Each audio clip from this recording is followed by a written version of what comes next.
So I have 3 goals with this talk. Goal number 1 is to convince you all that it's a good thing to get old. Goal number 2 is to convince you all that you shouldn't go faster. You should probably do the opposite and slow down. And finally, goal number 3 is to convince you all that you should code until you die. So will I succeed? Well, I guess we will have the answer to that question in like half an hour.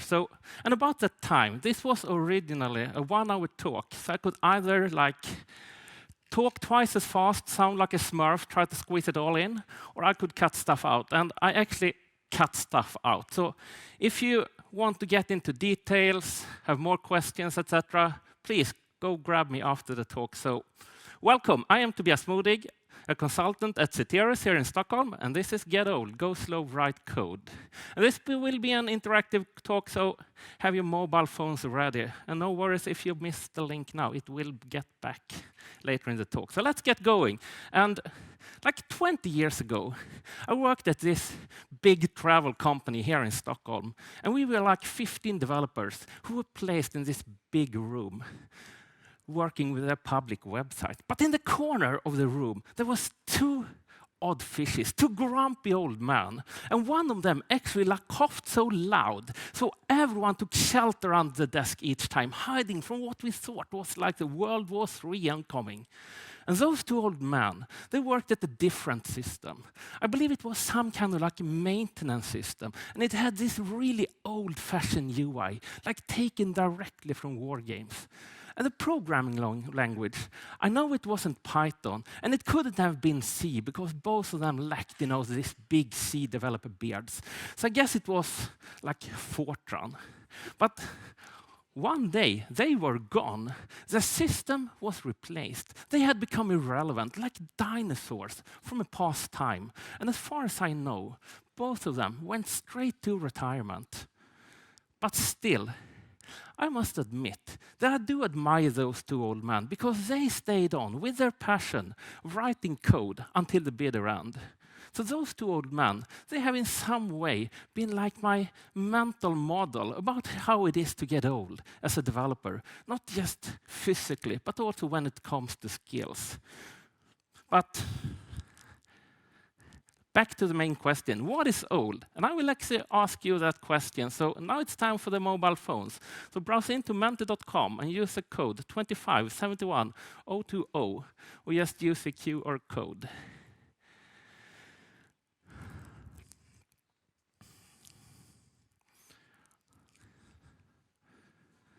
So that link will disappear in like 5, 4, 3, 2, 1, 0.5. 0.4. Well, let's get going. So, question number 1, just a warm-up question to check that we were online. So, if you could kill a Star Wars character, who would it be? And I am actually happy that we don't have that many killers in here. But still, there are like 3 people here who wants to kill Yoda. What is wrong with you? I mean, I have one message for you. 4, there is the door.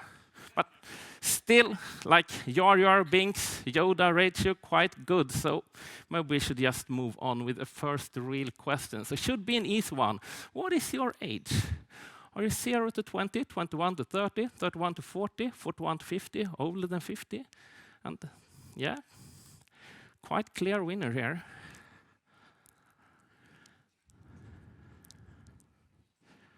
Just give it a few more seconds, but 31 to 40, quite obvious winner. Yeah, let's move on. Second question. So are you a software developer? Yes, of course you are. You used to be, or no way, I won't touch code. Once again, a really clear winner here. I am happy to see that. So let's move on. Third question. So from a developer perspective, do you consider yourself being old? Yes, you do. No, you don't. Or more like, are you kidding me? I will never grow up. Once again, quite easy to pick the winner here. So, final question for now. Once again, from a developer perspective, what do you consider being old? Is it when you reach 20, when you reach 30, when you reach 40, when you reach 50? Or are you more that kind of person that thinks, everyone that's older than you, they are really old, but you will never get there. Then you go for the my age plus one. Or is it more that age is some like mental thing? And I guess that's the top choice here. So, well, back to the presentation. So, what actually got me into this aging stuff from the beginning was reading the Stack Overflow developer survey back in 2019. And it stated that the average age of software developers, that was 28. So 75% of the developers were younger than 35. So India, for instance, they had the youngest developers with an average of 26, while the Australians were the oldest with a bit over 32 on average. So it sounded quite young to me, so I actually cross-checked it to a few more sources, and I got more or less the same results. So compared to that, the audience here seems a little bit older. I don't know if it's like Python moving in to become the next COBOL or something. I don't know, but nevertheless, average age, 28, sounded quite young. So I started to compare that to like other professions. So are we actually that young? So I started to compare us with teachers. So what's the average age of a teacher? And it actually turned out to be like the meaning of life, for those of you who knows you're hitchhiking. It's 42. I mean, they beat us with almost 15 years. That's quite a big difference, right? How about medical doctors? Well, no surprise there. Even older than teachers, average 51. So 42% of the doctors are older than 55. So project managers. This is an interesting one, right? Because I believe that software developers, project managers, we have more or less the same level of education. We work for the same companies, within the same projects. So we're the same age? No way. Same age as teachers, average 42. So I continue to compare us to like common office jobs, and I couldn't find anything that was even close to the software developers. So I started to realize that I wouldn't find anything with an age profile that looked like developers and demanded a higher level of education. So I continued with some other types of jobs that don't demand those years at the universities. Taxi drivers, for instance, but they are even older than teachers, average 47. I really needed to go lower, so I grabbed that cab. I went to the bar, started talking to the bartender. And now we're getting closer, but still, they are like 6.5 years older than us, with a bit over 34 on average. And how about their colleagues at the restaurants? The dishwashers, but no luck there, same age as a bartender. And I was starting to be quite grumpy because I really wanted to find something by myself that was younger than us. I just didn't want to like cheat and look in some statistics. But then I remember this tweet I saw. Minecraft players. So how old are they? And they actually turned out to be 24. I mean, we beat them with 4 years. That's not bad. But still, it's a bigger gap between being a software developer and a bartender than it is between being a software developer and a Minecraft player. And also, like, playing Minecraft, not really a profession for most of us, right? So it still felt a bit like cheating. But then I got it. You can always count on the US military, right? And in this case, that was actually true. So they have an average of 27. And also, this is not really a profession, right? More of an employer. So this includes like everything from like 5-star generals to pilots to tank drivers. So for instance, I believe that the cannon fodder is even younger than 27. And also like sport professionals, for instance, professional football players got an average of 26, a little bit more, 26.5. And when finally looking into that statistics, I found out a few more jobs that were actually younger than us. For instance, I believe that the lifeguards were the youngest, with a bit over 22 on average. But still, being a software developer, that is definitely one of the youngest working groups in the world. When taking level of education under account, I would actually claim that we are probably the youngest. But age, that's just the number of a paper, right? What's more important to me is how long do we tend to stay within the profession? So let's check with you again. So time for the mobile phones. I will give you a few more seconds here.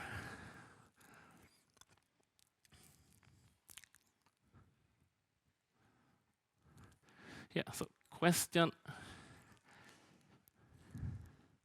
Sorry. How many years of experience as a developer do you have? Is it less than 2, 2 to 5, 6 to 10, 11 to 15, 16 to 20, or do you have more than 20 years of experience? And here it's quite a tight race, right?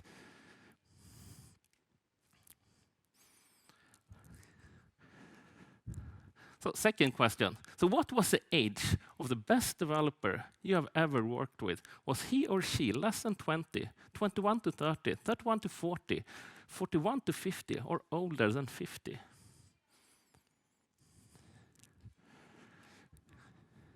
Quite clear winner here.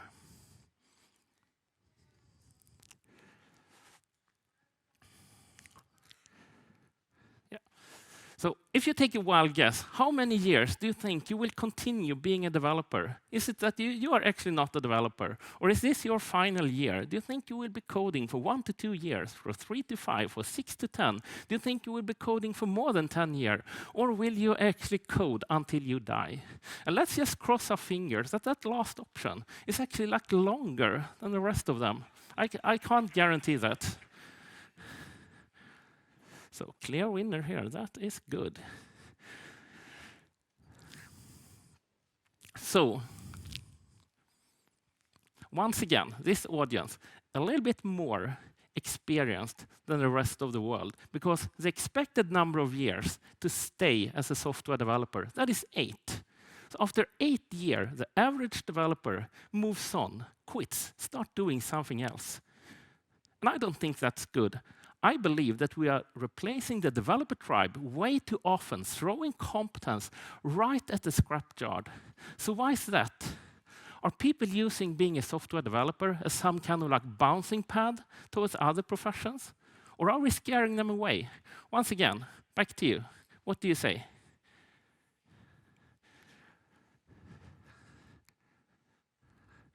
So just one question this time. What do you think will make you quit as a developer? Do you think you will be burned out? Or do you think you will get some kind of like promotion or change your role? Do you think you will be coding until retirement? Or do you think you will be lose your spark? It will not be fun to code anymore. Or do you think it have something to do with like aging, having a hard time to keep up? Or are you more that optimistic type? You code for money, so you can buy those lottery tickets, and one day you will hit the jackpot, and then you're off to Bahamas, and you will not write one single if statement for the rest of your life? Or do you have some other kind of reason? So, promotion, quite clear winner here. So, finally, actually, this audience more or less nailed the rest of the world, because when having this talk, when reading surveys, when talking to people, 2 things that always make it to some of the top spots is getting a promotion or changing your role, and actually also getting old, getting slow. So let me elaborate a little bit more on those 2, starting with getting a promotion or changing role or climbing the company hierarchy. So I think that if this is in combination of one of the other options, like losing your spark when it's not fun to code anymore, then this is a really valid path to take.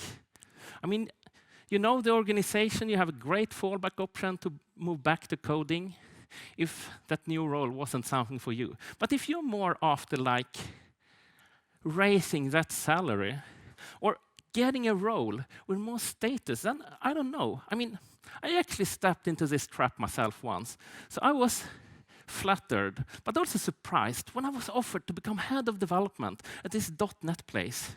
But I'm sorry to say, but it was so boring. It felt like a total waste of my expertise. Instead of doing things that I love, things that I think I'm pretty decent at, like writing code and doing other techy stuff, I was trapped at those budget meetings, having discussions about resources or arguing with a cab, you know, the change advisory board, what changes in our mobile app that my developers did could not make airplanes to fall down from the sky.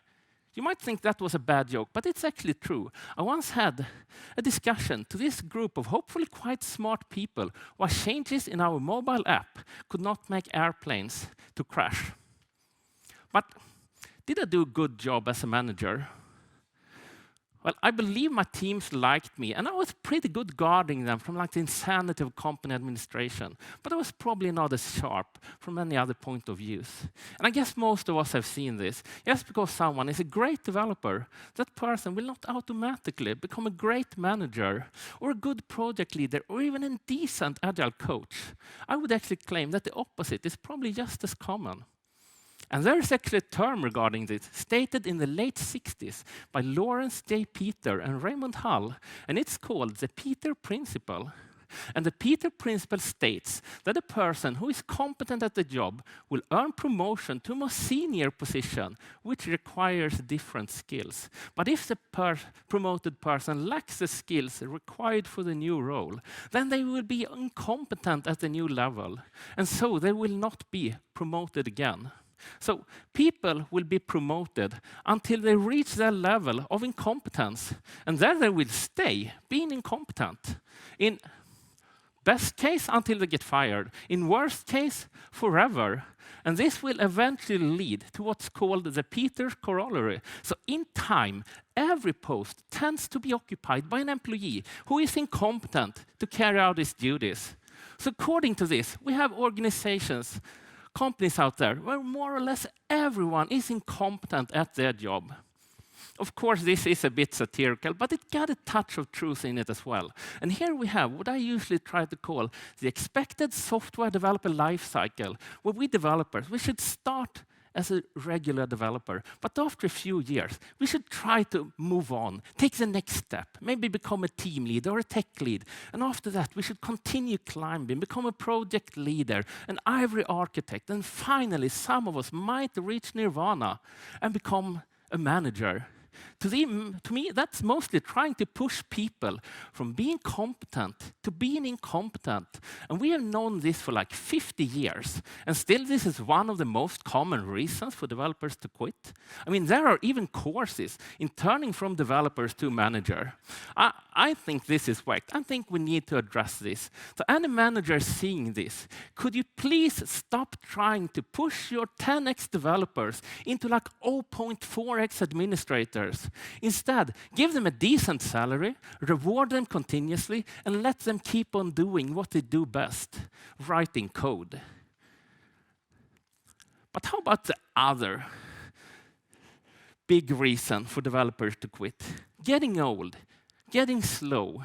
Is it a problem to get old as a developer? I mean, maybe Zuckerberg were right. Young people are just smarter. So are we over 40 like dinosaurs ready for extinction? Well, I might be biased here, but I actually think that Zuckerberg is wrong. I mean, Newton, for instance, he was 44 when he published the Principia. Röntgen was about the same age when discovering the X-rays. And if you take a good look at most Nobel Prize winners these days, they look more like American presidents than software developers, right?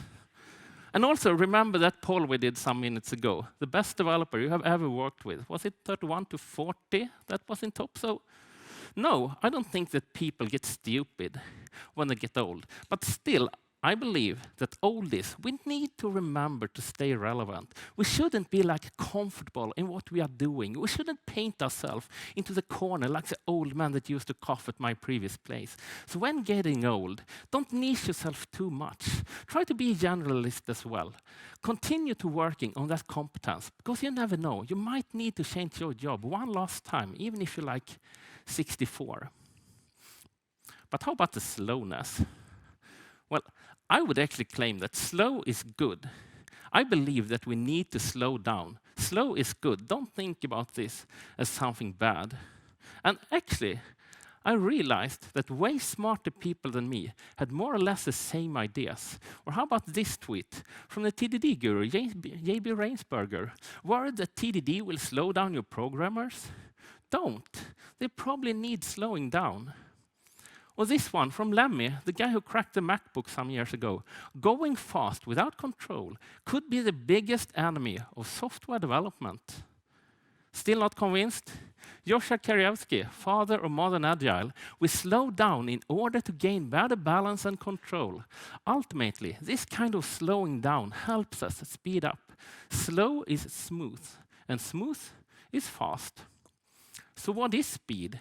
What is fast?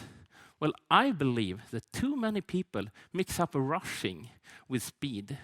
People want us developers to be like Usain Bolt. You know, Usain Bolt, the fastest man on earth on 100 meters. But what they forget is that software development, that is not a 100 meters dash. It's more of a marathon. Still, we behave as Usain Bolts, running as fast as we can for 100 meters. But when we reach the goal, we are asked to run 100 meters more, over and over and over again. I don't think that software developers should be like Usain Bolt. We should be more like Ricardo Abad. So let me tell you the short story of Ricardo Abad. So he's the man in yellow here. So he's from the city of Tafalla in Spain. And on the 1st October 2010, he ran a marathon. And on the 2nd October 2010, he ran another marathon. And so he continued for 607 consecutive days, running one marathon a day for more than 1.5 years. And what's even more impressive is that he continued to work in shift at the local factory meanwhile. So if he worked night or mornings, he ran in the afternoon. And when he worked in the afternoons, he ran in the morning. And I believe that that's the mentality we should have as software developers. We are long-distance runners. We are not sprinters. We need to slow down and find the sustainable pace. But why do we rush? Well, I believe it's a combination of things, like deadlines. To me, deadlines, that's usually some kind of poison. It's mostly a random date or number that someone guesstimated a long time ago. But suddenly, that number, it transforms to become a truth, something that we really need to stick to. But to me, that should not really be a deadline. It should more be some kind of goal, maybe. And I believe that another rushing factor is actually the lean and the startup movement, where we are told that the only thing that matters is to deliver, to be the first on the market. But to be honest, how often does it make a difference for your employer if you rush instead of keeping a controlled, sustainable pace? Maybe once in a lifetime for one of you, but I would actually claim that for most of you, it doesn't ever make a big difference. And also, how about all those bad implementations in the name of agile? I mean, just listen to the word sprint. What does that imply? Let's rush as fast as you can for 2 weeks, then come back tomorrow so we can start a new 2 weeks rush. That's just like asking Usain Bolt to run 100 meters more right after every race. I believe that we need to slow down and find a sustainable pace. And actually, the Agile Manifesto, it also states this, that agile processes promote sustainable development. The sponsors, developers, and users should be able to maintain a constant pace indefinitely. So based on this, I would actually claim that I think that we all should stop focusing on speed and start focusing on quality. Because it doesn't matter if you're a little bit old or slow, because it doesn't come down to who's the fastest on the keyboard. It doesn't come down to who knows all of those new techniques and tools. It doesn't come down who can understand everything without asking those stupid questions. It all comes down to the quality of the code, because it's still so much more effective in the long run to build things right instead of building things fast. So even if you're old, even if you're slow, you will still bring so much value to your organization as long as you can produce some quality code. And based on that experience that you have gained during the years, I am sure that you can. But now I have been talking for way too long. Let's get back to you again.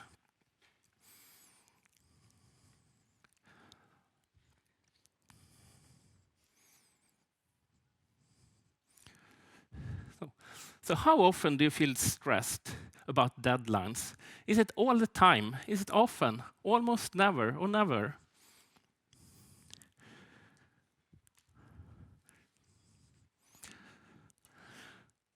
Quite tight race here. Second question. So how often do you cut corners, taking shortcuts, cheating with the quality? Is it all the time? Is it often? Almost never or never?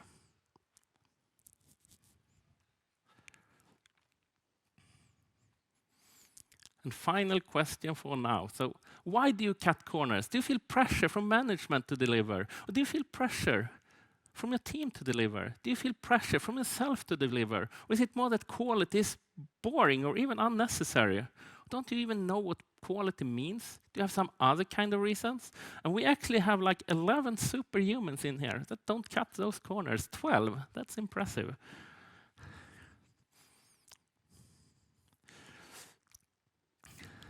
So to sum it up, when I saw the results on those 3 questions now, I got a little bit scared, a little bit spooked, because I believe that there are way too many people in this room who actually feel pressure to deliver, who cheats with the quality. It's almost like there's some kind of like a rushing disease running through the developer world. And I believe that the cure for that disease is actually to slow down. We should stop focus on speed and start focusing on quality. We should stop behave like raging bulls that runs really fast but in the total wrong direction, and instead try to start building things with the quality. So like 25 minutes ago, I said that I had 3 goals with this talk. Let's see if I succeeded. One final time. Time for the mobile phones.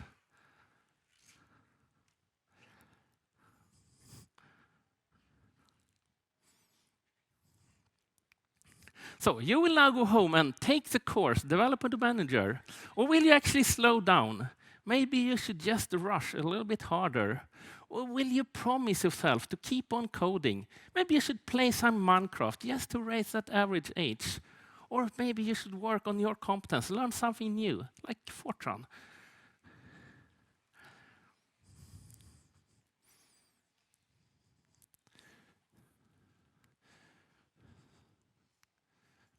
Well, so just some final words to all you developers out there who probably will stop being a developer in the next few years. Please think this over. Beware of the Peter principle and stay with your passion. And don't bother if you're getting old and slow, because you are actually not growing old. You're growing up. Take advantage of that. Make those gray hair your biggest assets and let the rest of the world slow down with you. Thank you.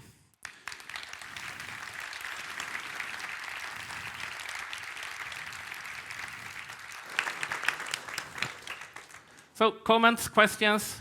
Yeah, thank you so much. Yeah. I think we're a little bit over time. Yeah. So I would suggest to have the questions later. People can come to you and they can find you. Definitely. We'll be here for the whole day, hopefully tomorrow as well. Yeah, I'm here for the whole day. So grab me in the hallway, reach me at X/Twitter, connect me at LinkedIn, or drop me an email. Thank you. Thank you so much. Thank you.